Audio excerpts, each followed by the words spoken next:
Welcome back to a brand new review, and today we're talking about the SmackDown review before Money in the Bank. And we had John Cena, Logan Paul, Jey Uso, and Cody Rhodes on tonight's show.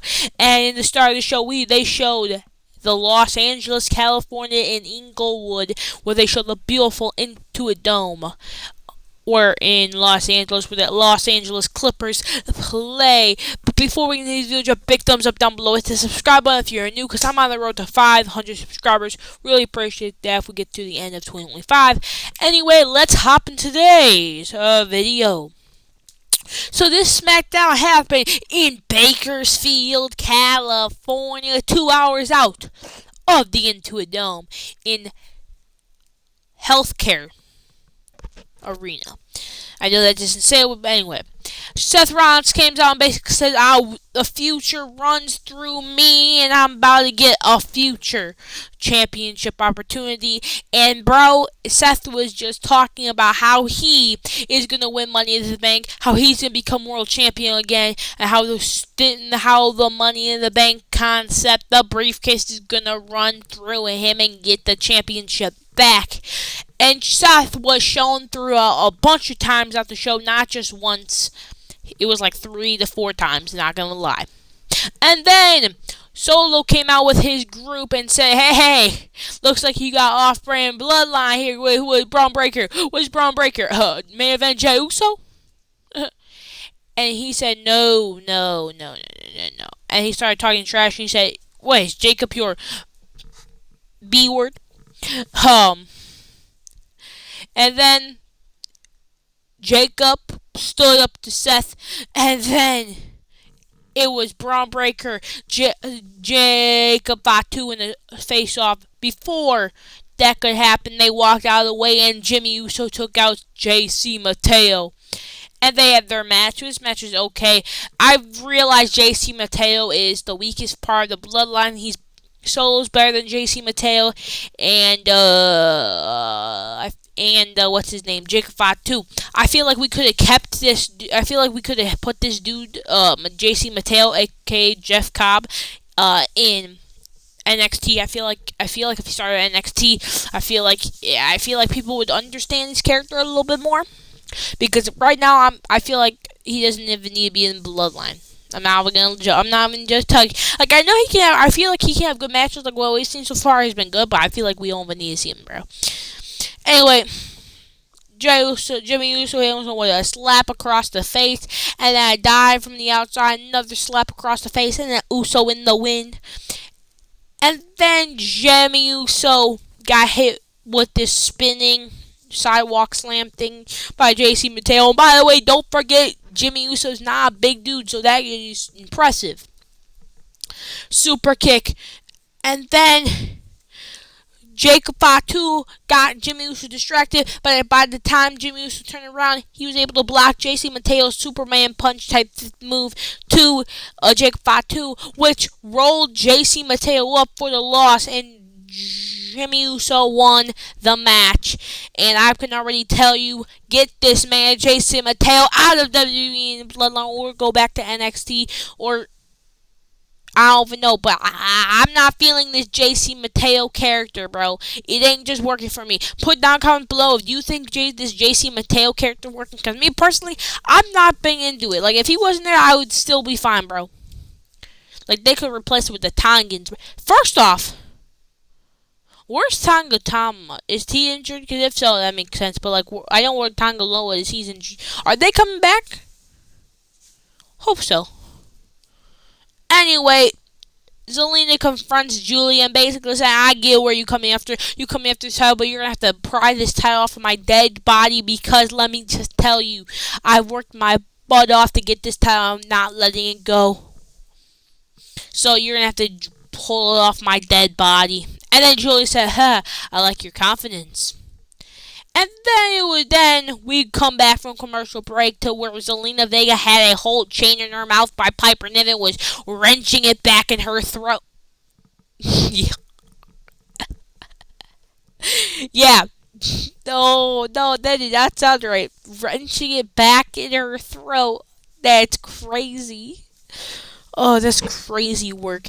Anyway, then Piper Niven basically grabbed Zelina's arms and then put uh, her foot on her head and then slammed her into the turnbuckle. Looked nasty. But somehow Zelina Vega turned a power slam into a DDT and landed Piper Niven's head on the steel chair, and she was out for a little bit. And then somehow hit a code red off the second rope. But of course, the secret, her one half of the secret Herbish in Alba Fire and Chelsea Green broke it up. And then out of nowhere, Julia jumped on Chelsea Green and Alba Fire, and then helped Zelina Vega put Piper Niven in the Slim Jim table. Yes, you are right. You heard that right. The Slim Jim table officially debuted here on SmackDown. And we had Julia hit Piper Niven with a kendo stick, slamming Piper Niven through the Slim Jim.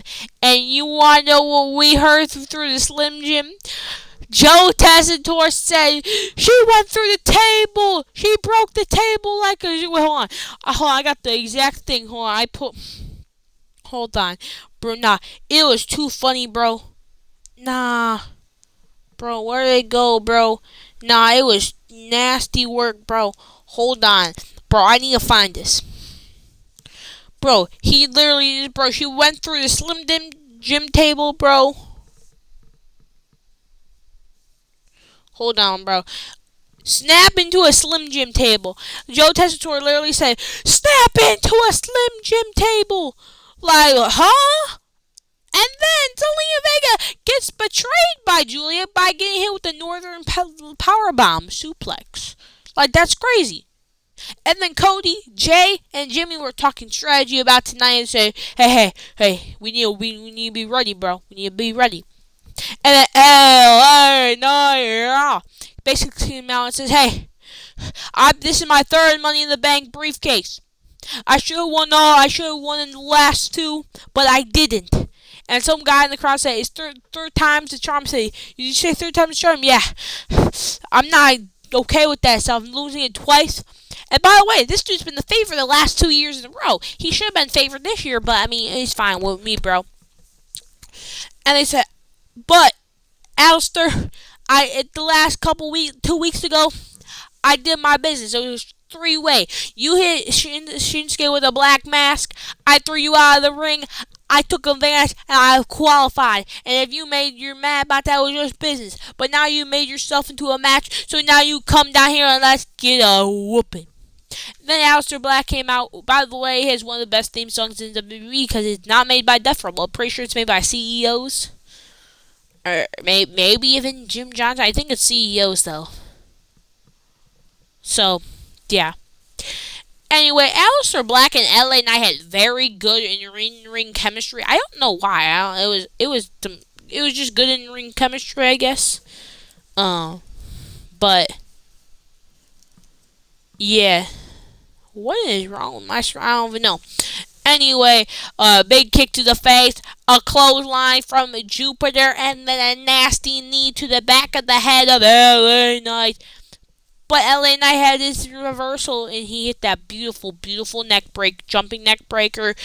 Big boot to the face that ended up reversing it. Somehow turned that move that we saw a couple seconds ago, into a beautiful, beautiful burning hammer cell by Aleister Black. But when Aleister Black rolled out of the ring, Seth Rollins curb stomped LA Knight's head for some reason, and then I remembered.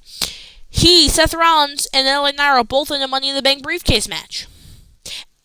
And then Seth Rollins stopped, Aleister Black stopped Seth Rollins from attacking LA Knight more until Aleister Black got hit with a nasty spear.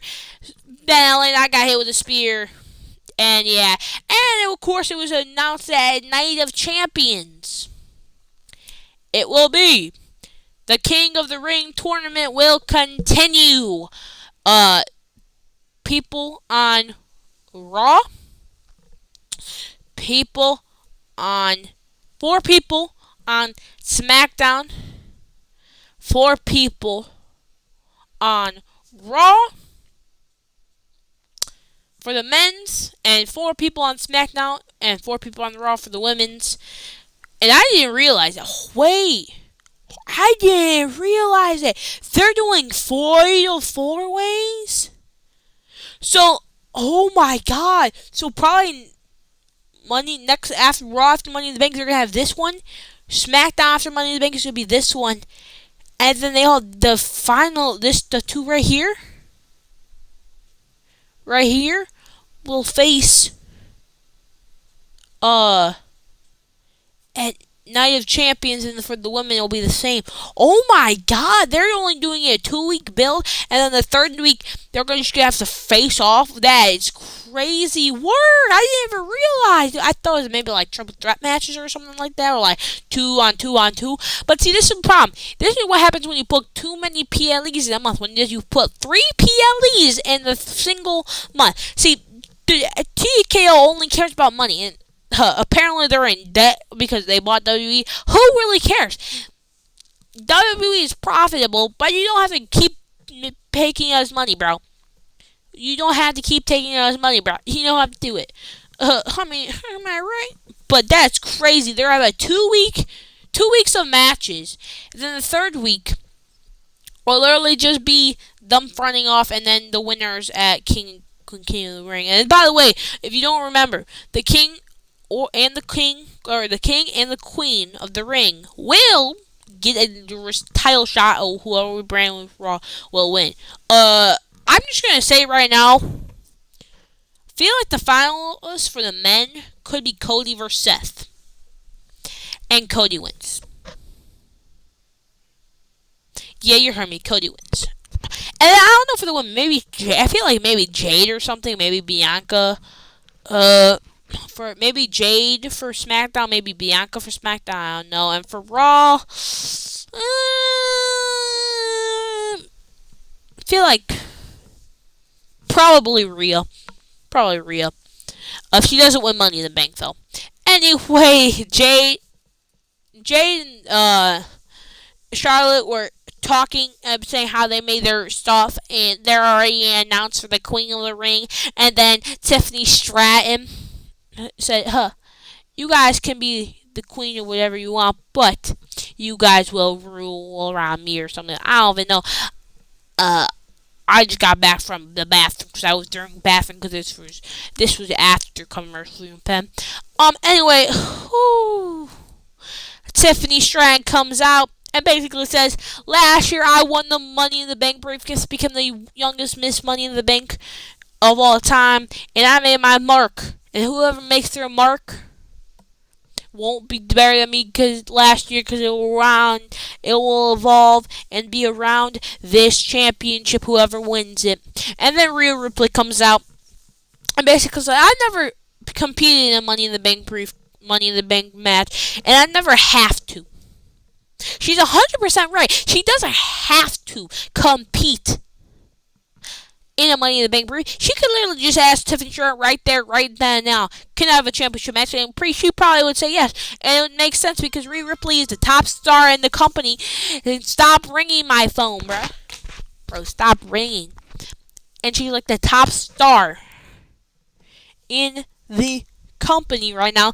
So it makes sense why she would get it. You know what I'm saying? Anyway, Stephanie I'm not even going to pronounce her name, bro. Her? I don't know. I always forget her name, bro. Alexa Bliss, Naomi, Roxanne Perez, and Julia. By the way, that Roxanne stalker and the person who wants her like dead or whatever, bro. That dude was dumb, bro. I'm not gonna lie, that dude, bro. Hopefully that dude gets caught and like gets put in jail, bro. Whatever. Anyway, we start with Stephanie and Julia first, and they were cooking with their technical offense. But of course, when Stephanie was trying to go for the devil's kiss, she got devil's kicked into the mat because Julia literally pushed her head into the mat. And then for some weird reason, when Naomi was trying to get hit with a devil's kiss by Julia or Stephanie, the heels in the faces got started fighting for no reason at all because they jumped in the ring. Like, I don't know why, but she ended up hitting the devil's kiss, and the crowd was like,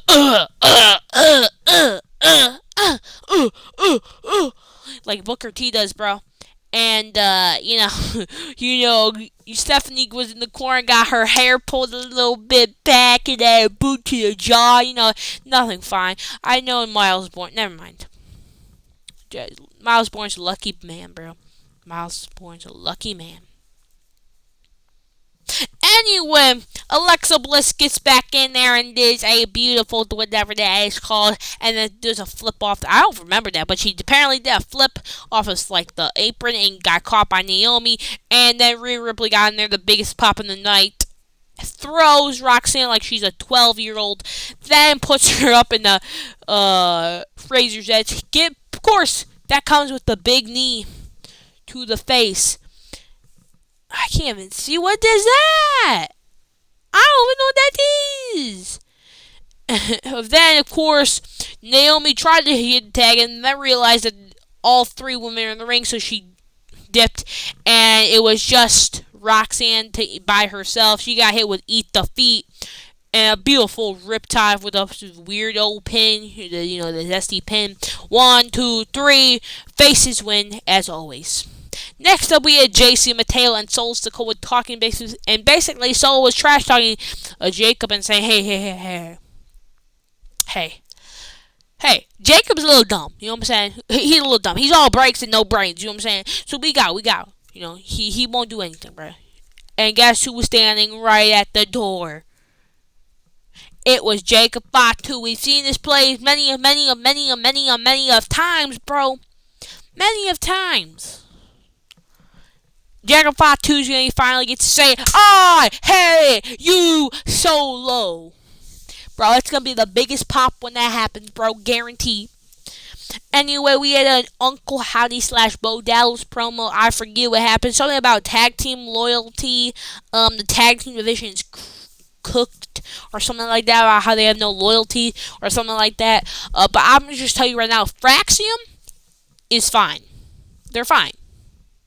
Nothing's wrong with Fraxium. You know what I'm saying? Anyway, we have Penta and what's that dude's name? Andrade versus American Made. This match, of course, cooked. We have Penta, American Made, and Andrade. Andrade hits a drop kick. Somehow, Val Kingo, who's gonna have a match with Chad Gable. Worlds collide, attacked Chad Gable and threw him over the barricade, and then Andrade hit this what should be his finisher in the spinning elbow and hit it to Brutus and Julius, which ended up having Penta hit the Mexican Destroyer on Julius. 1, 2, 3. Penta.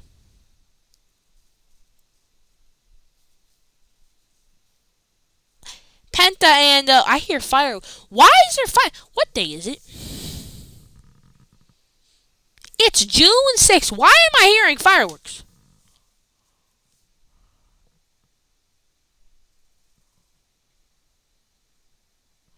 Nah, fireworks on June 6th is crazy work. Anyway, it's not even the 4th of July yet. Bro, I can't imagine when the 4th of July... When's the 4th of July? Is that a weekday? What day is that? Is that a weekday? It's a Friday. Hey, SmackDown's on Friday. 4th of July. Please don't tell me this. It's gonna be a pre-recorded SmackDown, isn't it, huh? I mean, not everyone celebrates 4th of July, but I mean, whatever. Anyway, Seth Rollins' group attacks, of course, Penta and Andrade. Spear to Andrade and a big senton to Penta and a disgustingly nasty curb stomp to Andrade and a beautiful curb stomp to Penta and a tsunami to Penta and basically Paul Heyman was glazing Seth Rollins and basically saying, you're running, you're defending, and stuff like that. You know what I'm saying? And then Cody Rhodes, the American Coaster, the American Nightmare. Bro, those fireworks are crazily loud, bro. Bro, what is going... There must be... Oh, there was that Oh, there. I know one. Never mind. Anyway, Cody Rhodes comes out with the woohoo. Bro, I was getting smart, bro. That fireworks are annoying, bro. I'm about to start punching, bro. Anyway, it always makes me smile when I see Cody. I'm not gonna lie. And they stood off. Remember, Cody has to humble Seth once again, bro. Bro, Cody is always to be the one who will always be humbling Seth, bro. Think about it. Think about in 2022, who humbled Seth Rollins? Cody Rhodes. Cody Rhodes beat Seth Rollins 3 times in a row. WrestleMania Backlash, and Hell in a Cell, and the Hell in a Cell when Cody had a torn pec. That is humbleness, and Cody might have to do it again in the King and Queen of the Ring tournament if we find it out, bro. And by the way, we cannot forget, look right here.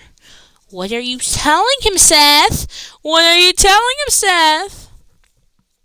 Because Jay came out. Anyway, they left the ring. Then he started talking about, I don't remember. He said, what do you want to talk about? You want to talk about John Cena? Blah, blah, blah, blah. And how, honestly, I forget a lot of this promo because I don't remember. I don't have a good memory. And, I don't remember what John Cena said in the last second of the show. I don't remember what he said. I'm not going to lie. All I remember is the fighting, man. That's all I remember. And then he said, all I know is Jay Uso say, hey, I call that a yeet down, 1 word, 2 legs, yeet. And then John Cena's terrible music and terrible looks and terrible everything comes with that terrible looking title on him. That title should be, John Cena should hand the title to Cody Rhodes because that's how good Cody Rhodes is. Cody Rhodes is the GOAT. He's going to hold the championship longer than Roman Reigns, Bruno Sammartino, Hulk Hogan.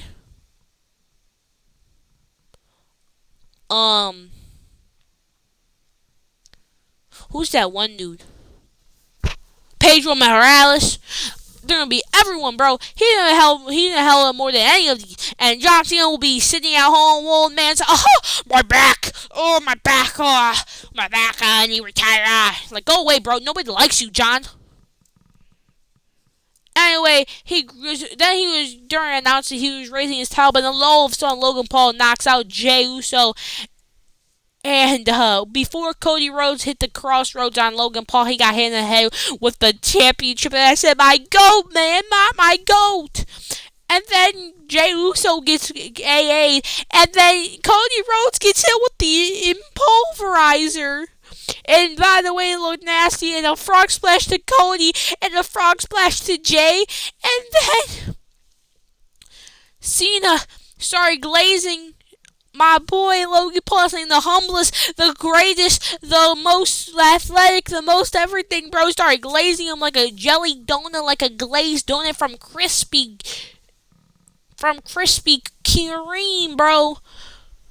And then he was holding the championship up, and then they hold the championship up, and then Cody got hit with another attitude adjustment, and then they grabbed the titles again. Then the people started chanting, "We want truth." John Cena said, well, "You can't handle the truth. You want our truth. You want our truth." And he didn't really say our truth. He said our truth, like our, me and him. And then he started cutting a nasty promo saying, "You all liars! You are all liars. You guys don't deserve the truth. You guys are liars." And honestly, I think this promo is a pretty solid promo to get the crowd to hate Cena, basically saying our truth is a liars. And basically like that. And this was the ending close shot of the show. Logan Paul holding up the World Heavyweight Championship, when he shouldn't be the champion. And John Cena holding up the WWE Champion, which he shouldn't be the champion. See, right here, this should be Jay, right? This should be Cody, right? And they both should hold the titles forever. Maybe except Jay. Maybe Jay can lose it for something. And Cody can hold his championship forever. I mean, Cody is the GOAT. He should never lose the title. He's the greatest of all time. He will never win another championship except the WWE Championship. Heck, throw the World Heavyweight Championship on Cody, man. He'll hold it until he retires, which will be 100 years from now, 8 years from now, bro. Come on, let's get my boy Cody Rhodes a championship back again on his back and let him carry the company for 7, 5, 8, 9, 10 years, bro. I'm not joking, bro. Bro, I swear, bro. If this fireworks, can I see it outside? Oh, I can.